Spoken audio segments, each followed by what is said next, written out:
The field is headed by Computer Patch. It was an excellent second to Wellington, the Chairman Sprint Prize last time out from barrier number 4. You'd imagine he'll roll forward. Rattan, 8th behind Wellington. Skyfield ran 3rd in the Chairman Sprint Prize. Stronger, we just saw that, finishing 7th. Voyage Warrior was a good 4th. Wishful Thinker finished 5th. Duke Y not out of the Group 1 race, but form around Courier Wonder. He was 5th behind him last time out. And Courier Wonder, 4 from 4 so far, but does take this step now into group company. He'll be ridden by Joe Moreira, of course. All right, so let's have a look at the speed map as far as this one is concerned. Comes up as the 4th on the programme, Mark. And Courier Wonder, who's dictated in lower company here, might have to take the sit this time behind Computer Patch, maybe? He might. It's probably not a bad place to be because Computer Patch is being rated beautifully in front by Matthew Chadwick of late, Paul, and he would have won that previous start, the Group 1 Chairman Sprint Prize, except for a very smart horse in Wellington. So I'd imagine he'll lead again. Voyage Warrior is going to be the big turnaround in runs compared to his last start. Yeah, he was wide all the way. He should get this nice trail just in behind. Duke Y just behind him. And the other 4-year-old's interesting there, Skyfield. He should get a nice run, and he ran 3rd in that same race. Wishful Thinker and Rattan both needing the speed on. OK, but Courier Wonder, all eyes on him and where he lands as well. He, of course, is trained by John Size, so that's the best place to start, as Ed caught up with him at track work. Courier Wonder, John, takes a step up to group level on the weekend. He's done everything right so far. How confident are you that he can adequately take the step up? Yeah, I think, well, you know, in a Class 2 race he would carry a heavy weight, and I think to avoid that I just put him in the handicap. I think he run well if he gets an opportunity to do his best, and he's got there a little bit too quickly, but we can't complain about that. That's what good horses do, actually. We've seen the sprinting ranks go through a bit of a transition phase here with the retirements of the likes of Beat the Clock and Mr Stunning. Is this a horse that you feel can take that step up and fill that void? Well, he shows that at this point because he's got up in the ratings very quickly after 4 starts, and it's just a matter of whether he goes on with it. I can't see any reason why he wouldn't, and that's what we're hoping for. But you sort of learn more about horses the more they race, and obviously he's going the right way. So hopefully he's one of those good sprinters.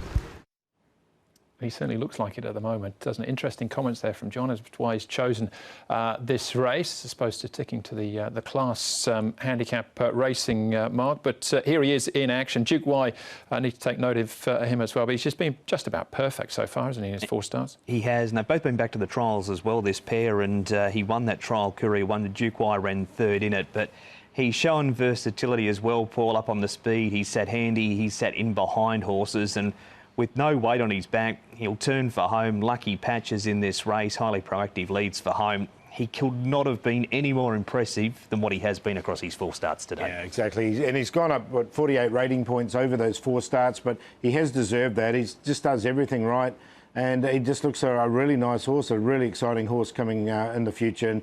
And with these other horses having to give him weight, he's going to be very tough to beat. This race was actually the same day as the Chairman Sprint Prize, and his time was 4/10 quicker than Wellington ran in the Group 1. Different races, but just by way of comparison, that's how it stacked up. But if we have a look at that race now, Paul, from the start, the Chairman's Sprint Prize, and pick out a couple of the runners. Yeah, I like Voyage Warrior coming out of this race because he was wide, 4 or 5 wide the whole race. You can see him those blue and white. He's going to get a perfect trail now. Computer Patch, he puts himself in the front, so he's out of trouble. He should go nicely. And Skyfield, he's only a 4-year-old, but look, he's running really well as well. You can see here Computer Patch getting across and finds the rail, and Matthew Chadwick just slams the brakes on with Computer Patch up front, and it was really just a sprint home from the home turn. And he may get a similar run again, Computer Patch. You'd think, though, with 132 pounds on his back, Courier Wonder 118, that the Boom youngster's going to outsprint him up the straight. But with no other real leaders in the race, Computer Patch is in front, so he's certainly in the numbers. Skyfield is a horse with a very, very good turn of foot, and he couldn't get past Computer Patch this day. Carries 130 pounds with the 3rd behind him last time. I wouldn't be surprised if he got past him again. I think we're just playing minor prizes. And Wishful Thinker, the old boy Andrew, he's been running on well at the end of these races. Might need more speed on than what he's going to get, but thought he could sneak into the top 4. Yeah, he does his thing, doesn't he? Wishful thinker. And Rattan, you can just see him at the back there with Stronger, and we take on board what Douglas White was saying about Stronger's chances as well. So I think they've all got as much chance as the other of them, really. It's just whether one of them can beat Courier Wonder. What do you think, Paul? He's the short price favourite. Yeah, I think he'll win. He's just going so well at the moment, and he's just going through the ranks, and it looks a perfect race for him. He's come up pretty short, 1.4. Voyage Warrior, I think, is going to get a lot better price, and he could be one for the forecast there. Computer Patch from the front, and Skyfield, so 9, 5, 1 and 3. Has to be Courier Wonder. Couldn't have been more impressive. Another step up for him this week, but no reason why on what he's done he can't take that step up. Skyfield's a very fast horse. Computer Patch, they're both Group 1 placed at their last outings, and 6 Wishful Thinker. He ran 5th and took some ground off them in an unsuitably run race. 9, 3, 1 and 6. Yeah, Courier Wonder for me as well. Different sort of pressure in a group race, but because it's a handicap, I think he's going to take the world of beating once more. I think he can go into the off-season unbeaten in 5 starts.